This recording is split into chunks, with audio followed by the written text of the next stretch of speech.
Hello' everyone, good morning. আৰু ৰাতিপুৱা সদায় কুহুমীয়া পানী এগিলাচেদি আৰম্ভ কৰোঁ দিনটোলৈ। আৰু এতিয়া খাই লৈছোঁ কুহুমীয়া গৰম পানী। তাৰপিছত আজি বতৰটো দেখিছেনে, ৰ'দ একেবাৰে ওলাই নাই। বৰ্তমান সময় হৈছেগৈ প্ৰায় আপোনাৰ 8:30 নিচিনা হৈ গৈছেগৈ।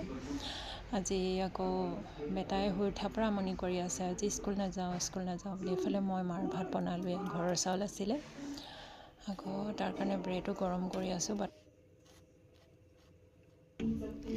এই হিয়ামনি কৰি আছে যে নাযাওঁ বুলি, সেইকাৰণে নপঠিয়ালোঁ আৰু আজি স্কুল। মানে কি শুই উঠাৰ পৰা মানে ৰ'দো ওলা নাই আৰু উঠাটো অকণমান লেট হ'ল, সেইবাবে নপঠিয়ালোঁ। আৰু এতিয়া তাৰ কাৰণে ব্ৰেড বনাই আছোঁ।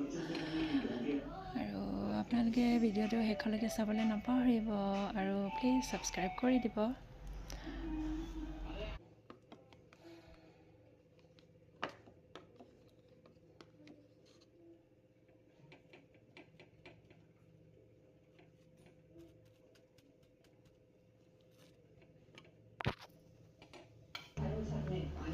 আৰু মই মানে তাক জোকাই আছোঁ দেই, স্কুল যাব লাগিব, জল্দি খোৱা, স্কুল টাইম হৈছে বুলি জোকাই আছোঁ।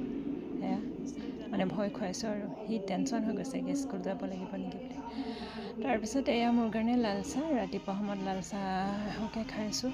গাখীৰ চাহটো খাওঁ লাগিছে, হ'লেও মানে নিজকে কণ্ট্ৰল কৰি আছোঁ যে গাখীৰ চাহ নাখাওঁ। চ' এইফালে ব্ৰেড আৰু বাদাম, লাল চাহ খাই আছোঁ। Have a nice day friends, bye bye.